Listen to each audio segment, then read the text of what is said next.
morning, my name is Lorrie. Welcome to Blabfest Friday. Grab yourself a cup of coffee to go, and let's talk about 8 little quilting topics.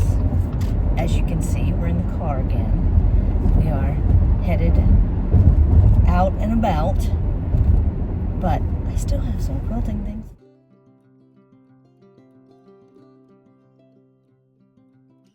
My first topic, but number 1, is Monday block parade. Well, I'd like to say I got some things done, but I still do not have the blocks all finished. But we can look at what was done before. So here are 2 little blocks that I still need to add things to. And maybe I'll get to that sometime today. Who knows? You can only do what you can do. Wise words from Diana.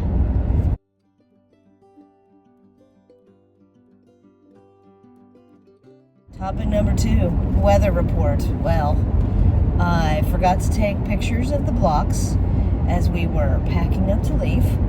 So you're going to get an actual weather report. This is what it looks like.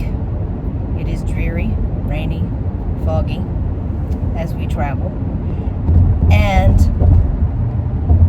I am keeping track of weather for a 2025 quilt that will be much easier than the 2024 quilt. It will be little 9 patches. So as we travel, I use Google Keep to keep track of temperatures, and I will be making more weather quilts because I just can't help myself.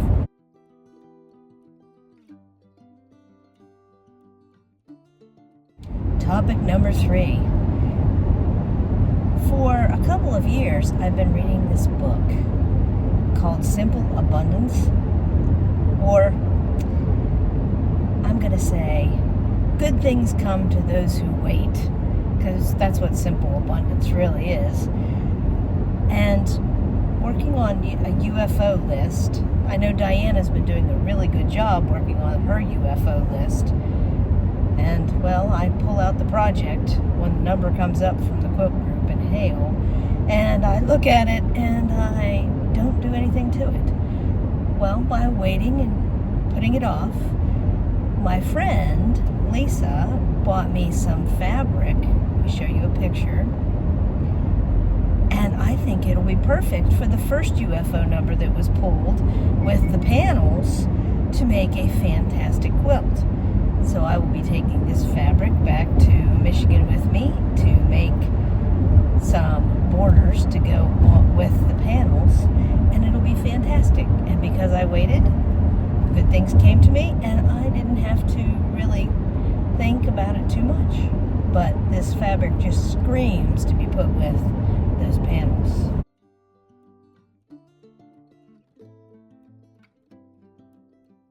Topic number 4. We've been exploring the bins that hang behind the door in my West Virginia sewing room. So here is some videotape of bin A8, and because it's sort of lame, bin B1. Let's take a look. It says Lorrie's Food Journal. Huh, and that's exactly what it is. It's a food journal. I wonder what year it was from. There's blank pages. Oh, there's a calendar. 2012. Wow. I think it's time to turn that into scrap paper. I'm pretty sure that doesn't even need to go back in that bin. Hang on, I'll get the bin for B1. Here we go, B1. It says spring block swap 9-inch. It seems that I actually put things on there. B1, there it is. I actually put the title on there. Oh, and this was an exchange because I see Kathy LaBath. Oh, nice. Double friendship stars. Oh, weather vane. This is one of my favorite blocks. Love those colors. Another weather vane. And it says Carol Hunnell on the back.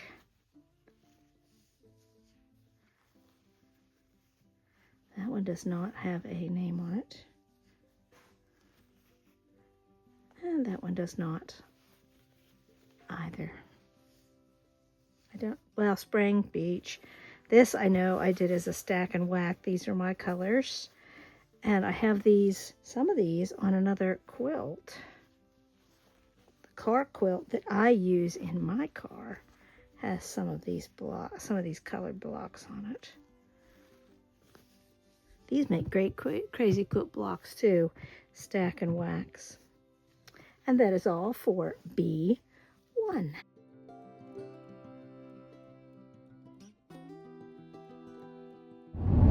Next topic. We are up to number 5. Yard sale finds. Well, we were in a hurry to leave and get on the road since it was an 8-hour drive to my in-laws. So I did not take pictures of everything that was a yard sale find. I did take some pictures, and I have some things to share. There was a whole pile of books that I got for $1, and this box that was the Missouri Star Christmas box in 2023, and it had some good buys in for $1. It was a fantastic day of yard sale goodies. And I do have a magazine to share with you that was in there that is vintage, because it's not antique yet. Oh, and my sister she hit the mother load of fabric.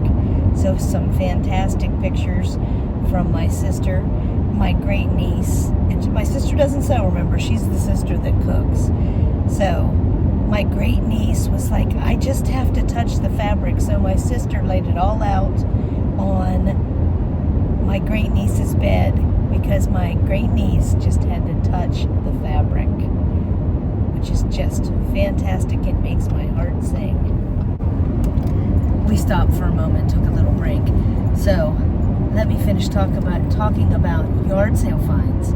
I found this cute little Raggedy Ann doll for my sister, because she collects Raggedy Anns and likes them. And this one's a pretty good one. It's a handmade one. She has tufted hair and real button eyes, and she is a very firmly stuffed doll.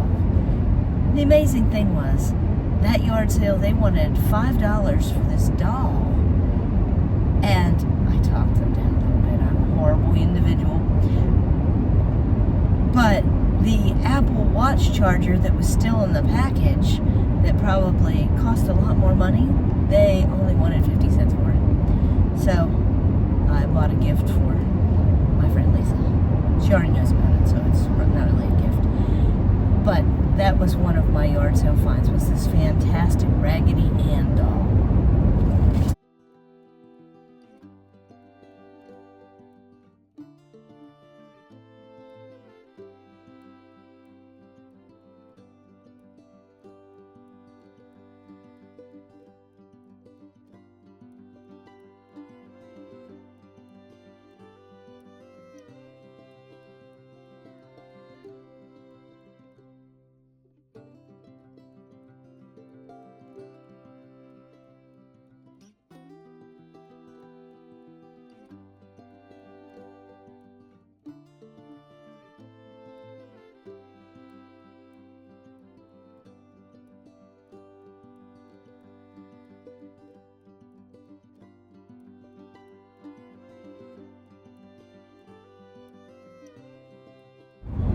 One of the yard sale finds between the books, and there were several K. Wood signed copies of books, there was a magazine. Let me pop the picture of that up here. It is no longer being published, but it has good articles and lots of tulip quilts. The whole theme of this book, this magazine, was tulip quilts. So I watched some other shows, and Sherry of Lessons Learned does her new APQ when it comes. So I've decided I'm going to take you through this tulip quilt magazine. Let's look at that video. Recently, I've been watching Lessons Learned with Sherry, and every month or so when she gets her AQS magazine, she goes through it. Well, I found an old one, and this one is from, let's see, June of 1989, and it is Everything's Popping Up Tulips. So a lot of magazines like this, when they have the newsprint paper in them, they do not hold up well if they've been exposed to heat. And over the weekend, I bought a stack of books, and this one it was wedged between two books. So it is in excellent shape. Still has the cover on it from the mailer, and I see the price was $2.95. We're outside a little bit. So let's take a look at the different tulips. This says just tulip quilts. So it has quilting designs of all sorts in case you wanted to just do a whole cloth quilt, a wedding quilt with tulips in the center, and I see like a wreath of tulips, a swag around the outside edge. Oh, there's a picture of the whole thing. So this one is all applique with a very fancy binding on it, bias binding. And this one, Hearts and Flowers, would be a great wall hanging. I'm not crazy about the ribs on that tulip, but it is very nice. It looks very 80s to me, especially the colors. Now this one, I like this tulip, this rose and tulip. The colors that they do this in does not appeal to me, but I do like that pattern. I think it would be very distinctive done in the right colorway. And another simple but sassy, another tulip. It says it's 7 by 12 applique. Looks like it was machine appliqued. Again, very 80s colorways. And then this one is very conventional piece tulip, very interesting, very fat and pointed tulips. And you'll notice that these all have templates. Everything is templates, templates, templates. To me, this one looks like an iris. And even on the colored page, it still, to me, looks more like an iris, not really like tulips at all. And you see, templates, templates, templates. I have a habit of sometimes I buy a magazine like this and then I measure the templates and turn it into a pattern. This one is pretty. Hallie's or Haley's Tulip Garden, and it has 3 tulips. I think this one is, and the tulip border really makes this one very cute. And there's the pattern. There's a better picture of it with the clean white background and edges and applique templates. This could be very free-form, actually, to make it look even better. And more templates. That could be an overwhelming amount of templates. A little wall hanging with a corner block, and then they set it on point. I don't know how many tulips we're up to now. I like this block. What did they call this one? Tulip Garden Maze. I like the way this one turned out with the 4-patch on point and leaves around it. I like the way this one looks, but I would need to turn this into a pattern that could be cut, or regular pieces, speed piece with a rotary cutter. That is very cute. And I would have to attach the leaves. I wouldn't be able to do those disembodied leaves. This one I'm not sure they put a picture of it in there, but it is a nice pattern. This would work really well with the way I like to do applique. This would be excellent, doing that stitching from the back. There's another one, Eva's tulip. Very interesting formation with the leaves. This one is the piece de resistance. It looks more like a coxcomb to me, but they call it tulip quilt with a watermelon slice. I love these swag borders that look like watermelon slices. This one would be worth doing. 4 big blocks and the swag. I say that like that would be quick, but you never know. If you did machine piecing or machine applique, it would be fairly quick. Very distinctive, beautiful.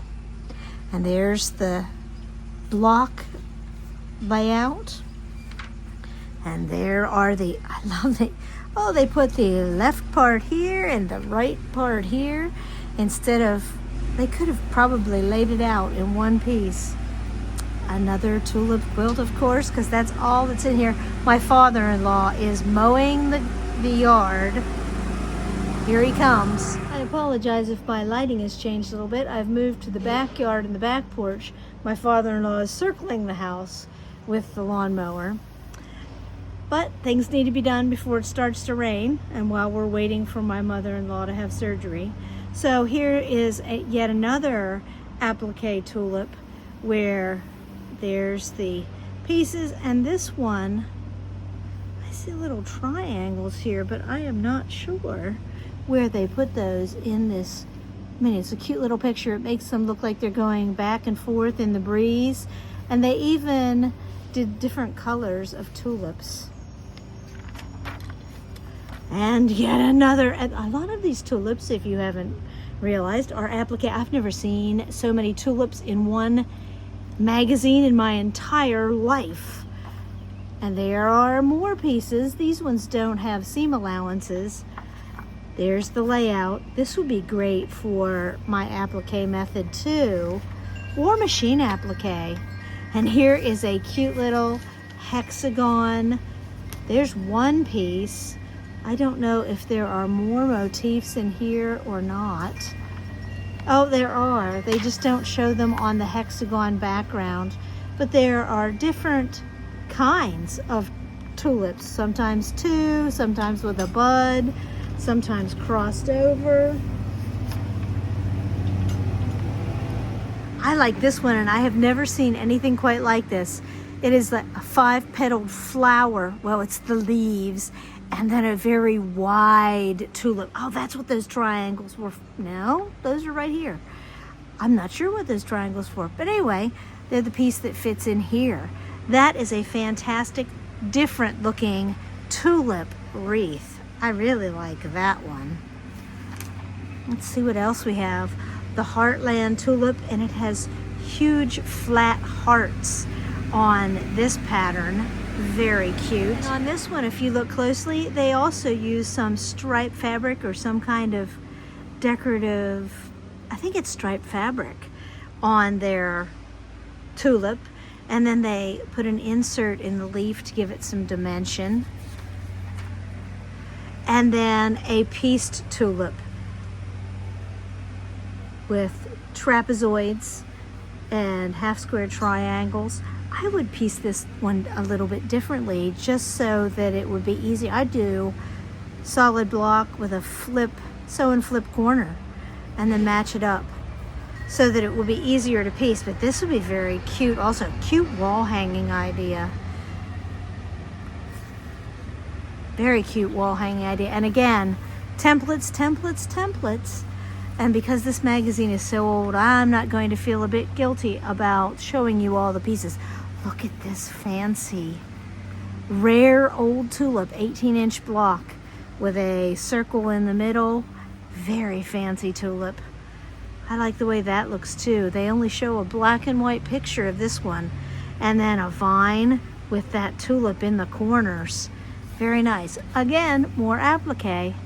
And that is all. I love when they would put the ads in the back and have people answer the ads. And look, you could get a pattern book for $4.95 plus $1 in postage. Fantastic. And you could buy back issues for, well, for a whole year it was only $12.97. What a fantastic price for a yearly magazine. Anyway, I hope you enjoyed this little look at the tulip quilts. Everything's popping up tulips. Maybe we'll do a themed quilt with flowers or something. Let me know what you think in the comments below.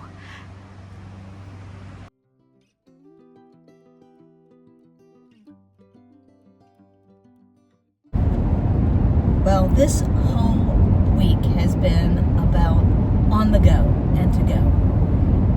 Really, in many, many ways.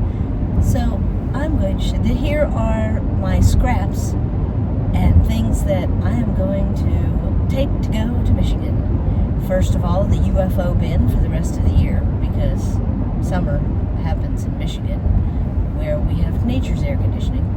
And weather scraps so I can finish up the 2024 weather blocks and get those done and share those with you and make that double-sided quilt. I am going to get it done. It will be done before the end of 2025. Oh, we're hitting some road construction. Bridges. Yeah, all those bumps. So, scraps to go.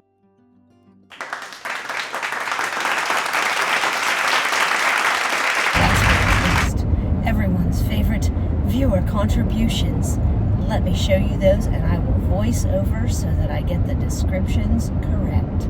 Here we go. Diana sent a picture of her to-go Hexie project. This is great to take along. Marion sent some fantastic Contrary Wife blocks. Love those color choices. That is a nice gray, black block. And Marion, thank you for sending pictures of your works in progress area. No one ever shows this on videos. Their areas are neat and pristine, so now I don't feel so bad because my area is always it looks like it's being worked in. And last but not least, Anne sent a fantastic top for Grandmother's Kitchen, all finished and ready to go. I love Anne's color choices, and that she finished it early without the pattern is fantastic. Thank you, ladies, for your contributions so we could all see some beautiful eye candy. And thank you all for your well wishes this week and putting up with my to-go recording. See you next week. I appreciate your viewership. See you later.